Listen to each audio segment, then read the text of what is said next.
omwana ow'obwenzi taweebwa musajja yamwenda. Lwaki? Nabbi waffe Muhammad sallallahu alaihi wasallam baleeta omukyala Gamidiya bagenda omukuba amayinja afe, yali yayenze.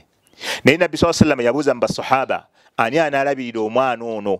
Senga omwana w'obwenzi yali aweebwa omusajja amwenze, Nabbi yaligambye muleete omusajja ono tumuwe omwana we. Naye Nabbi yabuuza mu basahaba, ekikulaga nti anna hadha alwalad la yulhaqu bizani, taweebwa muyenzi.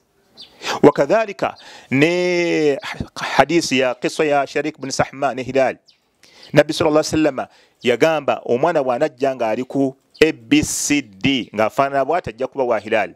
Bw'anajja nga alina ebitendo bino fahuwa lilladhi tuhima bi, ajja kubeera w'oli. Naye Nabbi sallallahu alaihi wasallam bagamba omwana yazaalibwa nga ali ku bitendo by'oli gwe bagamba nti yayenze. Awamu n'ekyo bagamba nti wakana yunsabu ila ummihi, baamunasabanga ku maama we, tebaamuwa oli omusajja nga tebaali bamumanyi nti ya Sharik ibn Sahma, naye tebaamuwa.